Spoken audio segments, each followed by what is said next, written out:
Hello，大家好，歡迎收睇小馬哥遊樂場。呢個咧係我全新嘅欄目，小馬哥講呢啲。喺呢個全新節目裏面，我會同大家分享城中嘅熱話、人物或者啲事件。如果大家喜歡呢個頻道，記得訂閱，撳埋個鐘仔，揀選全部。咁最新最快嘅影片咧就會送俾大家啦。嗱，話晒頭炮，今日要分享嘅故事咧，主角係1996年度香港小姐冠軍李珊珊。佢曾經係 TVB 當家花旦，但係因為情緒病收埋咗自己近20年。最近佢重新出發，成立 YouTube 頻道三座山，希望透過自身嘅經歷同我哋分享，即使人生跌入低谷，都可以用勇氣同埋愛重新燃點希望㗎。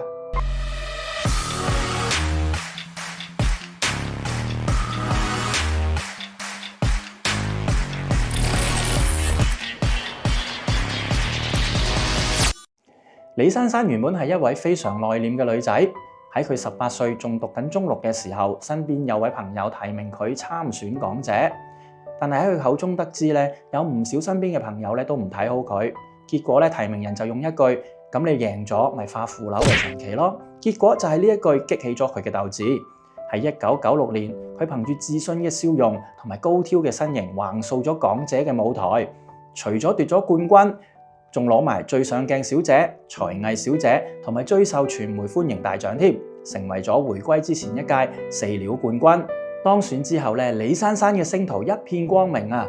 仲未卸任就已經被周星馳睇中邀請拍電影，但係因為咧 TVB 合約嘅限制咧未能成行。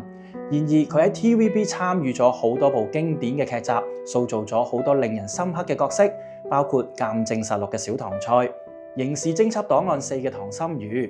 佢嘅演技就連金庸都大讚，仲邀請到去家中食飯，甚至大力推介俾蔡瀾任蔡瀾嘆世界嘅主持添。而李珊珊效力 TVB 期間咧，可以話非常之受歡迎，由本來合約所簽嘅1年96個 show 爆 show3倍至288個，遠超標準工時啊！當時佢講係零睡眠，形容自己好似活死人咁，身心俱疲，最終爆煲啦。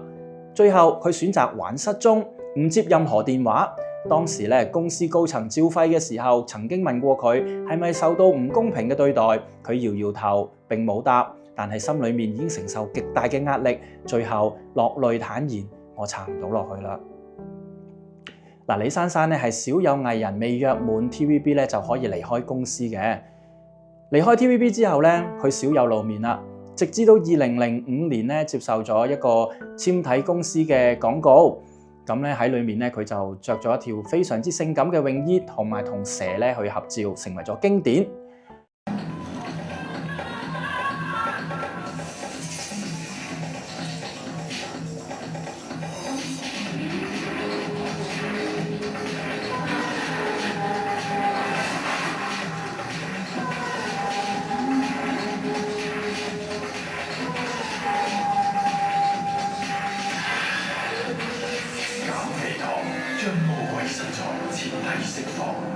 但係之後就神隱長達14年，期間有傳聞指佢患上怪病同埋腦瘤，導致消防員要破門入屋營救嘅不實報導。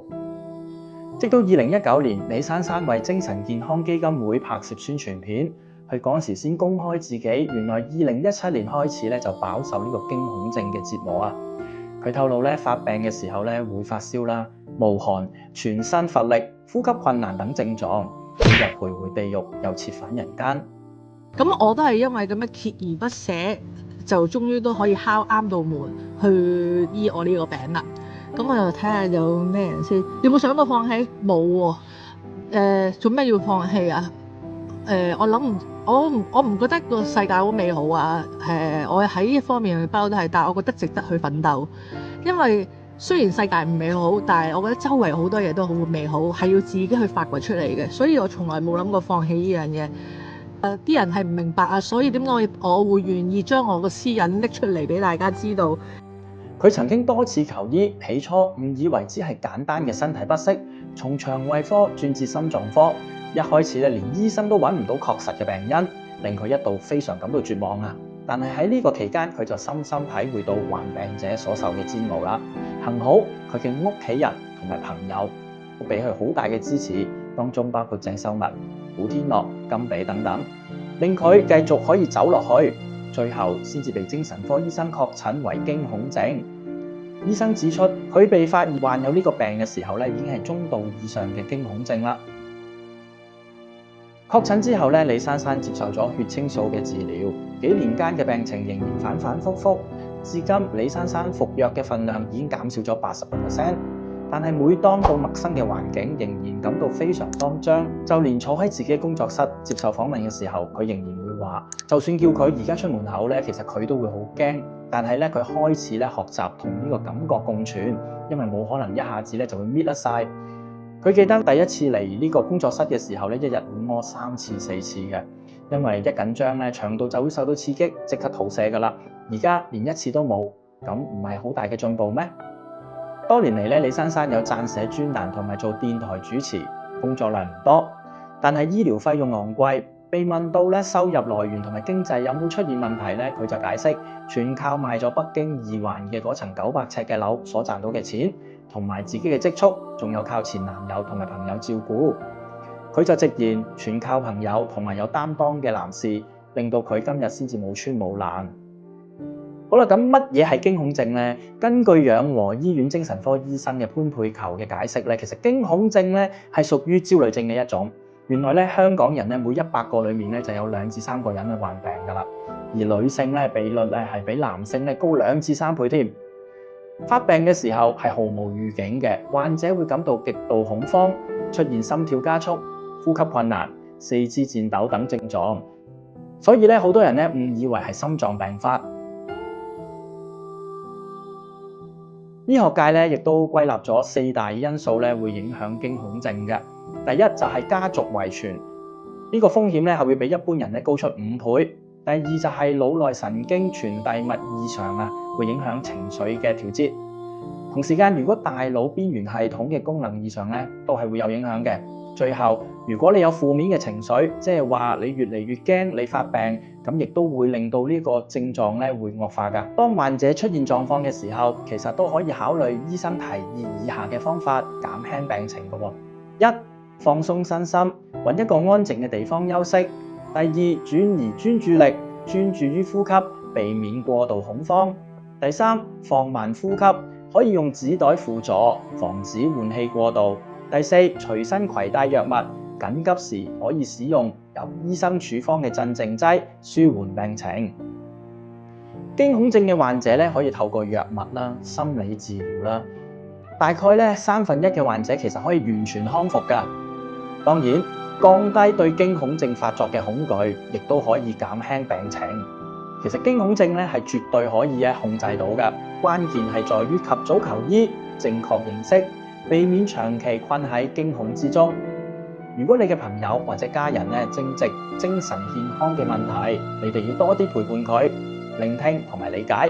正如李珊珊所講，病患期間可能突然想飲一杯葡萄適，如果有人適時遞上一杯，只要讓患者感到被關懷、共情，先至係最好嘅鼓勵同埋支持。病埋多年嘅李珊珊，最後決定以過來人嘅身份站出嚟鼓勵同路人。我覺得佢唔單止靚，仲有一顆堅強而且善良嘅心。佢不但止冇被精神健康擊倒，反而選擇企出嚟，讓同路人知道雖然呢條路唔容易走，但係絕對可以走得出嚟嚇。佢嘅勇敢同埋堅毅確實值得我哋每一位學習嘅。精神健康係需要關注嘅，亦都值得被尊重。如果你覺得小馬哥呢條片都值得分享，記得點讚、訂閱同埋分享俾身邊嘅朋友，讓我哋一齊推動精神健康嘅正確觀念。今集係咁多，下集見，拜拜。我而家能夠做嘅就係將我嘅情況話俾大家聽。如果當你好壓抑、好有無力感，或者感覺到好似做咩都冇用，同身邊嘅朋友去傾訴。如果覺得都唔足夠嘅時候，我覺得你係需要去揾諮詢嘅啦，揾醫生。唔好覺得睇醫生係一件壞事。